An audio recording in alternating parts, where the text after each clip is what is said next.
आज हम बात करने वाले हैं हमारे मिड टर्म के बाद का हमारा प्लान ऑफ एक्शन क्या रहेगा। तो अभी जस्ट क्लास 10th और क्लास 9th दोनों क्लासेस के क्या हो रखे हैं, मिड टर्म हो रखे हैं।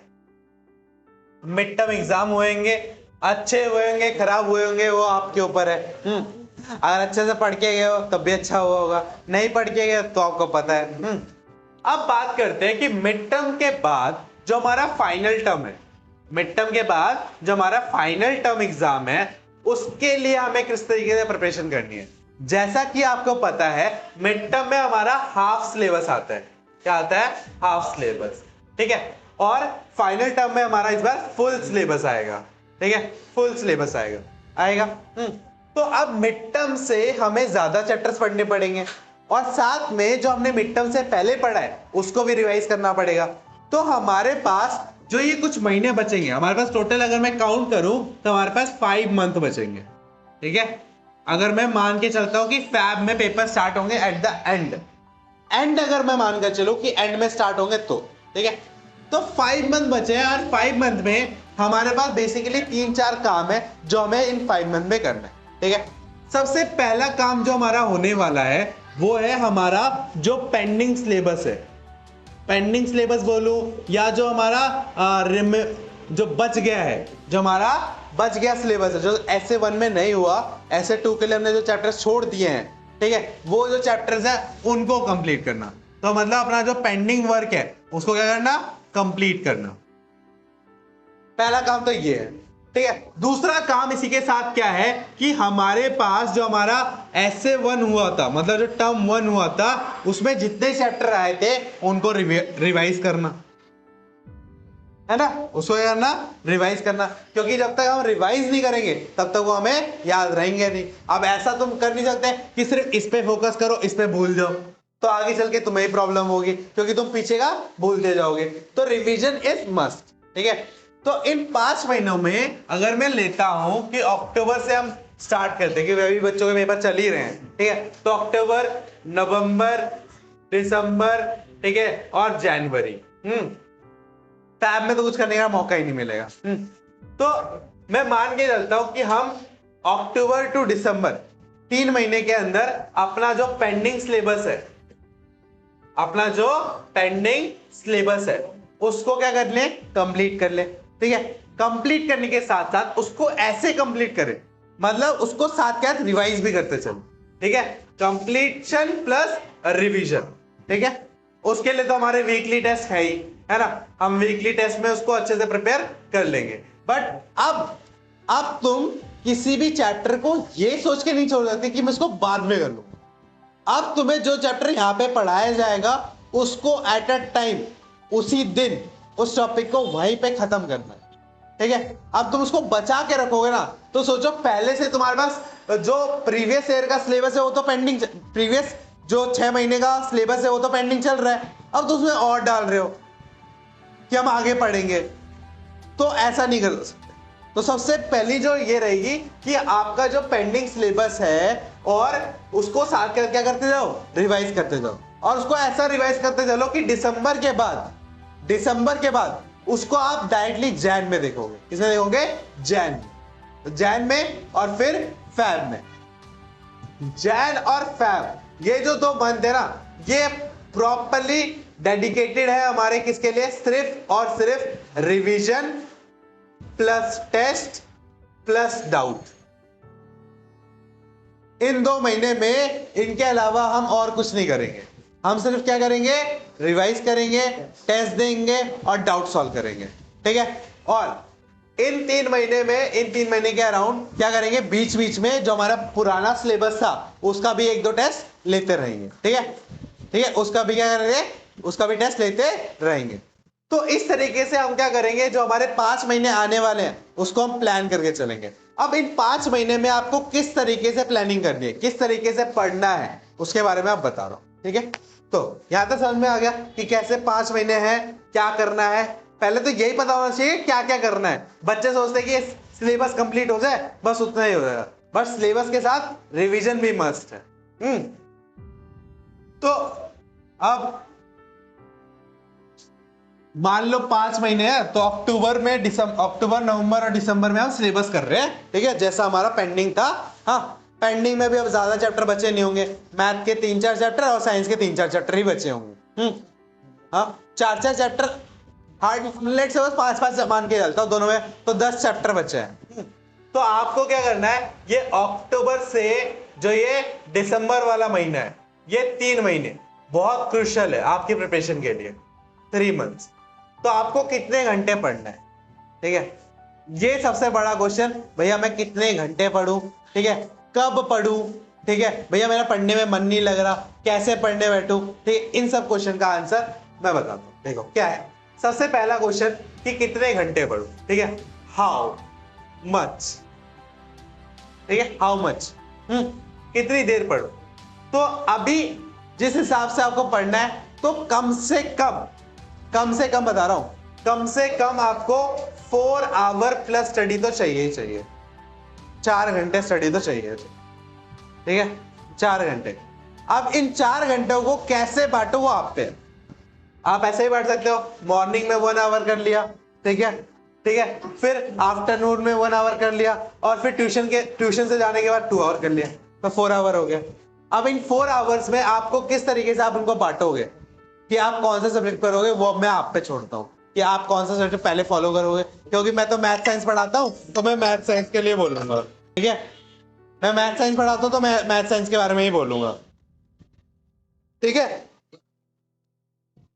तो आपको डिसाइड करना है कि आपको इन 4 घंटों में क्या क्या पढ़ना है।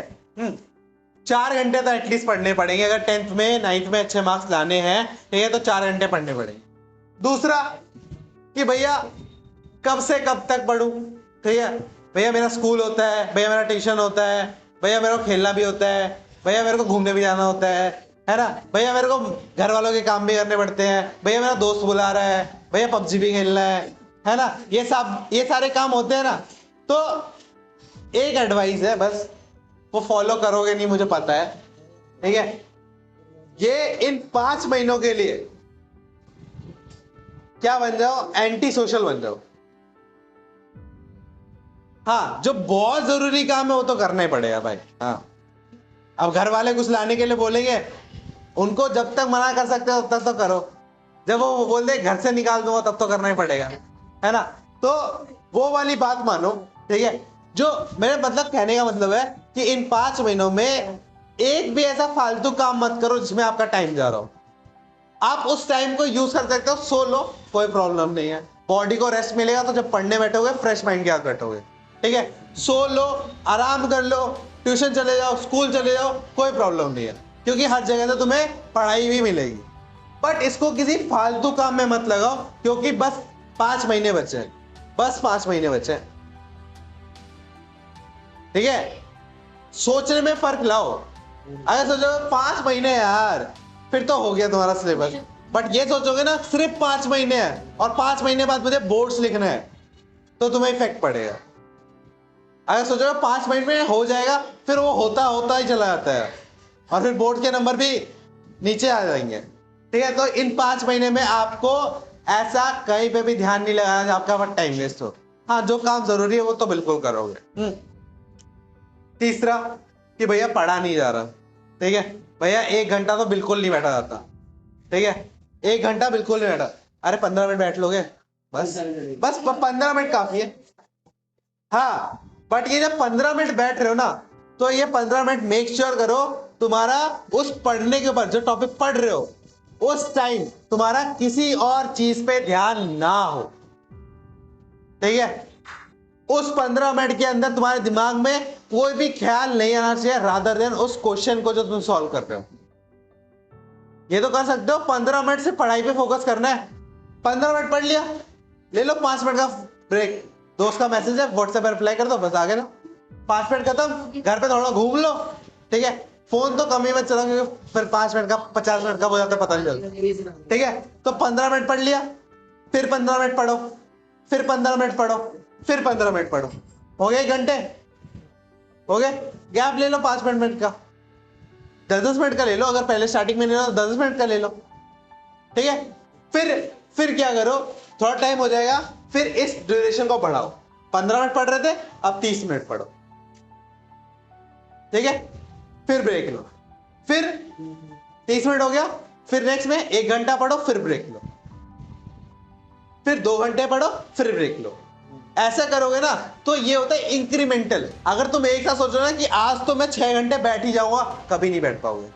और बैठ भी जाओगे ना, कोई प्रोडक्टिविटी वाला काम नहीं करोगे, बस बुक खोल के बैठे ही रहोगे, सो जाओगे।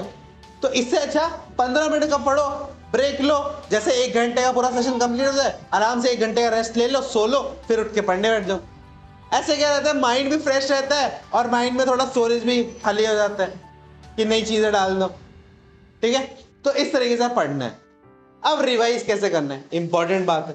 ये तो बोल दिया क्या पढ़ना है, कैसे पढ़ना है, कितनी देर पढ़ना है, ये तो बता दिया।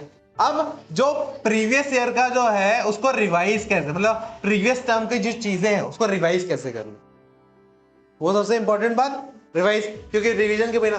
तो ऐसा करो, मैंने 4 घंटे बोले ना, तो 4 घंटे में से 3 घंटे तो तुम लगाओ अभी की पढ़ाई पे, ठीक है, डेली का, और 1 घंटा लगाओ रिवीजन, ठीक है। और इस 1 घंटे में क्या करो, तुम सेकंड टर्म का रिवीजन करो, फर्स्ट टर्म का रिवीजन करो, कैसा करो, फर्स्ट टर्म का रिवीजन करो। और इन 3 घंटे में तुम्हें पढ़ना भी है, सेकंड टर्म का पढ़ना भी है, और साथ क्या उसको रिवाइज भी करते चलना, ठीक है। हाँ, और वीक में जैसे 7 दिन होते हैं, ठीक है, मंडे से स्टार्ट करते हैं, मंडे, ट्यूसडे, ठीक है, वेडनेसडे, थर्सडे, ठीक है, फ्राइडे और सैटरडे और संडे, ठीक है। तो क्या करो, मंडे से लेके सैटरडे तक हर दिन 1 घंटा रिवाइज करो SA1 के सिलेबस को, 1 आवर SA1 के सिलेबस को। संडे को वीक ऑफ दो, रिवाइज मत करो, ठीक है। संडे को क्या करो, जो भी ये पूरा पढ़ा है ना हफ्ते में, जो इस टर्म का है, उसको एक बार देखो अच्छे से, क्या डाउट्स है उनको नोट डाउन करो और फिर पूछो, क्योंकि फिर मंडे को तुम्हें पता है वीकली टेस्ट होता है, तो उसकी तैयारी। और अब से कोई भी वीकली टेस्ट ऐसा ना हो कि तुम मुंह उठा के आ रहे हो, ऐसा नहीं होना चाहिए, ठीक है। अगर तुम सिर्फ मुंह उठा के आ जाओगे, क्योंकि वीकली टेस्ट का फायदा तभी होगा तुम्हें जब तुम पूरे वीक का पढ़ोगे, उसको रिवाइज करोगे, फिर आओगे टेस्ट देने, तभी तुम्हारी वीकली टेस्ट का फायदा है, नहीं तो नहीं है। समझ में आई बात। तो इस तरीके से आपको अपना रिवीजन का शेड्यूल बना। तो मैंने इस वीडियो में जो मोटी मोटी इंपॉर्टेंट बातें थी सारी बता दी, कैसे रिवाइज करना है, कैसे पढ़ना है, कितनी देर पढ़ना है, ठीक है, कैसे आपको शेड्यूल करना है। बाकी इन सब चीज़ों के अलावा आप अपनी तरफ से ये डिसाइड कर सकते हो, मैं इस टाइम में अगर मैं 4 घंटे से ज़्यादा टाइम दे रहा हूँ तो मैं बाकी टाइम में क्या करूँगा, मुझे कौन से सब्जेक्ट को ज़्यादा प्रायोरिटी देनी है, ठीक है, कौन से सब्जेक्ट को कम प्रायोरिटी देनी है, ठीक है। तो मैं बोलूँगा 22 होके नहीं बोल रहा, बट इंग्लिश, हिंदी, ठीक है, और जो अदर सब्जेक्ट है, संस्कृत और कंप्यूटर जैसे सब्जेक्ट है, इन चारों सब्जेक्ट को तुम लास्ट मिनट में भी पढ़ोगे ना तो हो जाएगा। मेन तुम्हारे पास 3 ही सब्जेक्ट बचते हैं, मैथ, साइंस और SST। SST में थोड़ा सा लर्निंग वर्क है, तो उसको भी लास्ट के 2 महीने में देखोगे तो हो जाएगा। बट जब क्लास में पढ़ाए या टीचर को भी तुम्हें सुन रहे हो तो उसमें ध्यान दे दो अच्छे से, तो हो जाएगा, कवर अप हो जाएगा, ठीक है। बात समझ में आई? तो बस आज के लिए इतना ही था। इतना ज्ञान काफी होगा आई थिंक। और अगर फिर भी अपना शेड्यूल बनाने में कोई वो दिक्कत हो रही है, भैया मेरा टाइम एडजस्ट नहीं हो रहा, तो तुम मेरे पास डायरेक्टली आ सकते हो, भैया मेरे लिए एक टाइम टेबल बना दो। हाँ, टाइम टेबल मैं तभी बनाऊंगा जब तुम मुझे फॉलो करके दिखाओगे, ठीक है। मैं तुम्हें एक वीक का टाइम टेबल दूंगा, अगर तुमने उसको पूरा अच्छे से फॉलो कर लिया तो मैं तुम्हें पूरा टाइम टेबल बना के दूंगा कि तुम ऐसे पढ़ो, ठीक है। तो भाई पहले करके दिखाओगे, नहीं तो फिर मैं टाइम वेस्ट क्यों करूं, है ना। और सब बच्चों का अलग अलग टाइम टेबल बनेगा उनके हिसाब से। तो 1 वीक का अगर किसी को बनवाना है मुझसे, तो 1 वीक मुझसे फॉलो कर लेना 1 वीक, ठीक है। फिर जैसा मैं बोलूंगा जितने, और ऐसा नहीं कि तुम मेरे तो बोल दिया तुम घर पे आके मुझे बोल रहे भैया पढ़ लिया, फिर वो देखो ट्रस्ट डेफिशिएंट हो जाएगा। मैं विश्वास करूंगा कि तुमने कर लिया है तो ही मैं तुम्हारे पीछे मेहनत करूंगा, ठीक है। तो होपफुली मैं चाहता हूँ अगर कोई और बच्चे भी इस वीडियो को देखते हैं मेरे ट्यूशन के अलावा, ठीक है, तो उनसे भी यही गुजारिश है, अगर आपको कोई भी डाउट हो तो कमेंट्स में पूछ लेना, ट्राई करूंगा इसका आंसर देने का जल्द से जल्द आपको। हाँ, और इस जो भी चीज़ मैंने आज समझाई है, और इसके अलावा अगर आपको टाइम टेबल वाला कोई वीडियो चाहिए तो कमेंट में कर देना, है ना। बाकी तो पता ही है क्या करना है, लाइक, शेयर और सब्सक्राइब।